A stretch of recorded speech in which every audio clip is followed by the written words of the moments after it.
Hello student, chapter 1 relation and function exercise 1.2 का question number 7 जो कि गिवन है। In each of the following cases state whether the function is 1 onto are bijective, justify your answer. First part दे रखा है f such that R goes to R defined by f x equal to 3 minus 4x। पहला question दे रखा है कि हमारा function f x equal to 3 minus 4x है। सेकेंड पार्ट दे रखा है f such that r goes to r defined by f x equal to 1 plus x square. तो 1 बाई 1 हम लोग क्या करेंगे, इसको प्रूव करेंगे। हमें 1 function onto are bijective prove करना है। ठीक है, तो फर्स्ट पार्ट देखते हैं f such that r goes to r f x is equal to 3 minus 4x दे रखा है। ठीक है, अब हम लोग क्या करेंगे, इसको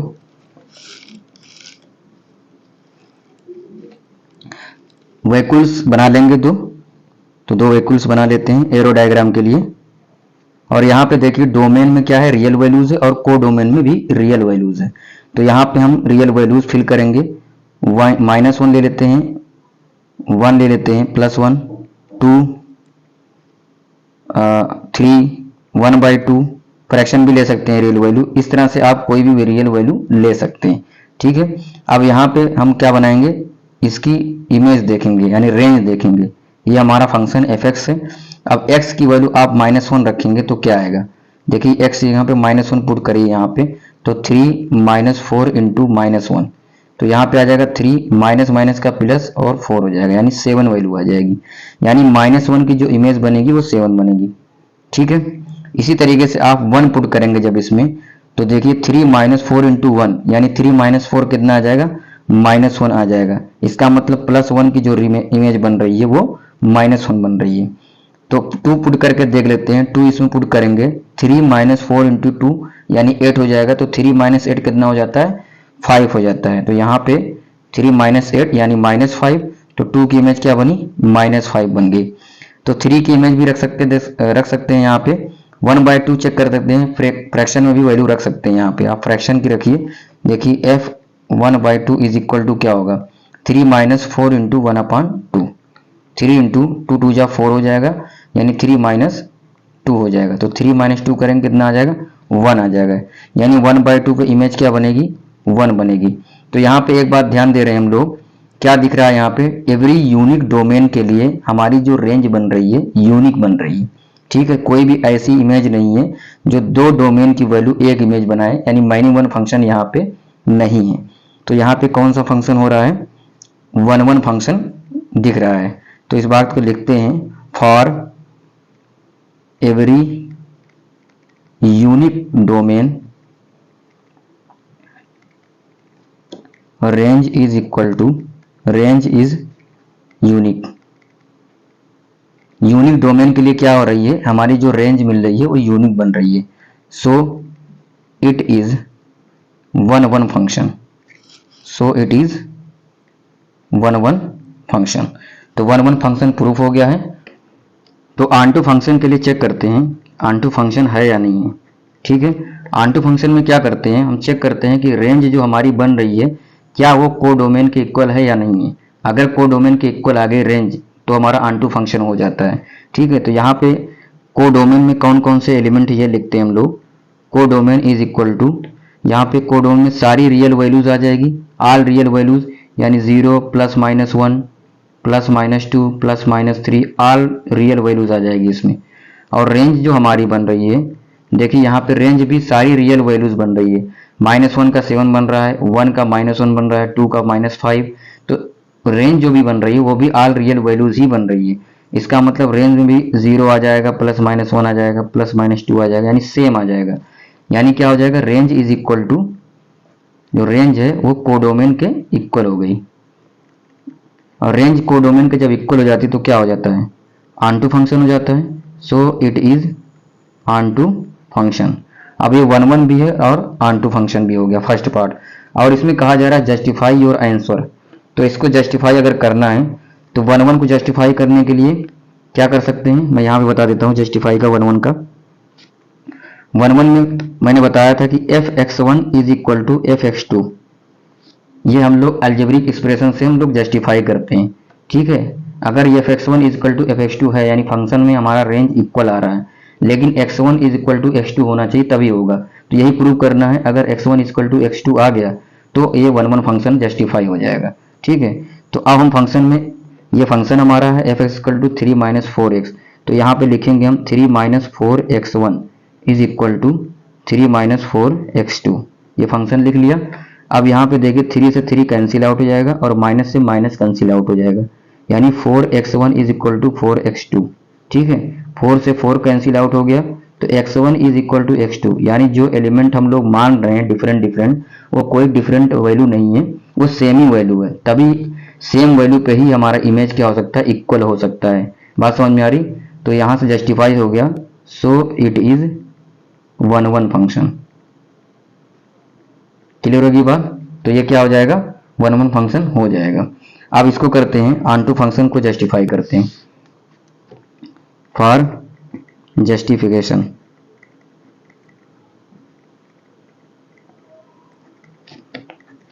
ठीक है। अब इसमें देखते हैं y इज इक्वल टू क्या होता है, इसमें fx होता है। ऑनटू के लिए क्या करते हैं, y is equal to fx, और fx इज इक्वल टू हमारा फंक्शन क्या दे रखा है, 3 माइनस 4x। अब x का जो फंक्शन x के फॉर्म में है उसको हम लोग कन्वर्ट करते हैं y के फॉर्म में कन्वर्ट कर देते हैं। ये वही वाली कंडीशन है जैसे मैंने बताया था, x अगर डोमेन है तो हमें y क्या मिल रहा है, को डोमेन मिल रहा है, यानी रेंज मिल रहा है। अब इसमें हम क्या करते हैं, ऑनटू वाले में, यानी y अगर रखते हैं हम डोमेन की जगह पे तो हमें प्री इमेज x मिलनी चाहिए, यानी यहाँ पे x आना चाहिए। वही वाली कंडीशन कि यहाँ पे x के फॉर्म में फंक्शन है, तो अगली बार हमें दिखाना है कि फंक्शन y के फॉर्म में होना चाहिए, तभी ये क्या हो जाएगा, ऑनटू फंक्शन प्रूफ हो जाएगा। तो y is equal to f x function दे रखा था, हमें y मान लिया इसको। अब y is equal to 3 minus 4x हो जाएगा, और यहाँ से हम x की वैल्यू y के फॉर्म में निकालेंगे, तो 4x इधर आ जाएगा तो कितना हो जाएगा, plus 4x is equal to 3 minus Y.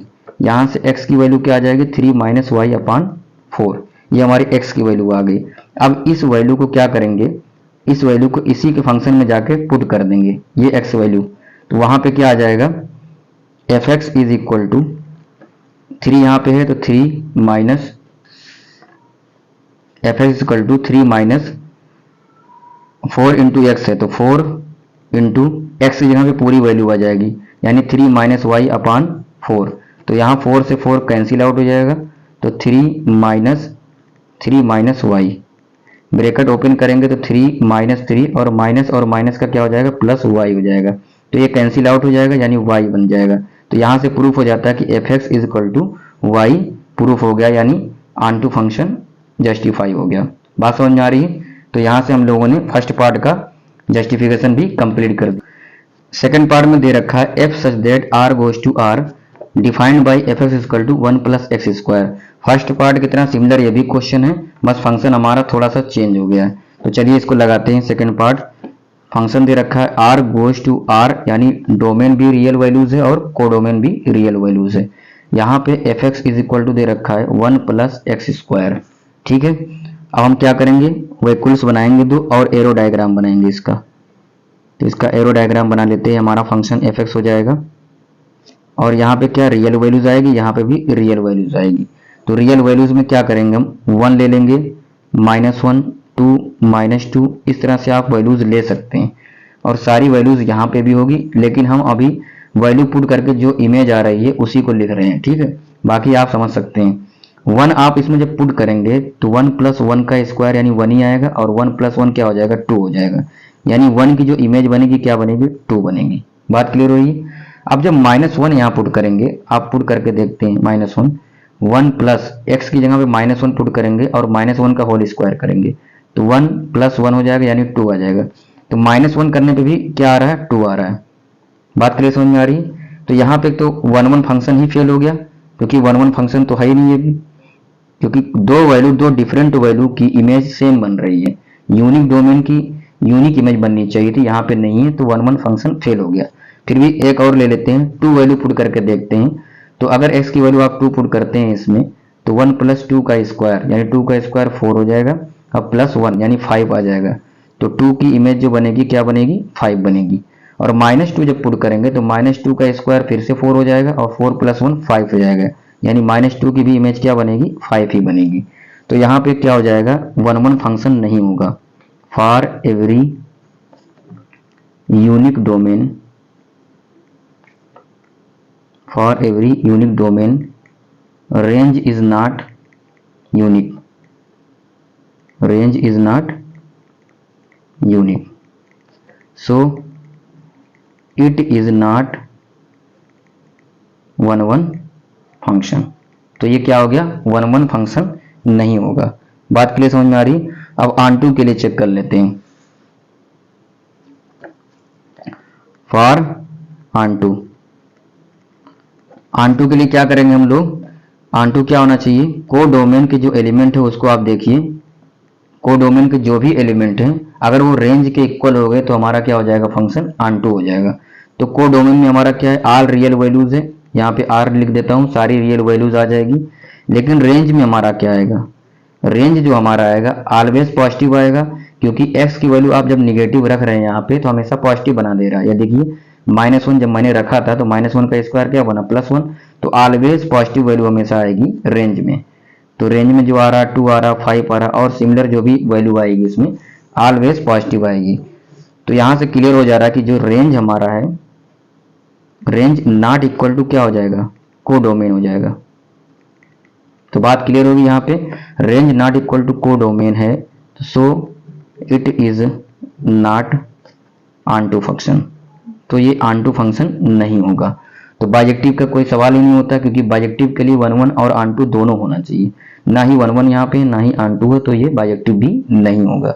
तो आई होप आप लोगों को पूरा समझ में आ गया। क्वेश्चन नंबर 7 का फर्स्ट पार्ट भी क्लियर हो गया और सेकंड पार्ट भी क्लियर हो गया। अगर आपको वीडियो पसंद आ रही है, आपको समझ में आ रहा है, तो चैनल को सब्सक्राइब कर दें, बेल आइकन को प्रेस कर दें। Thank you for watching Irshad maths YouTube channel.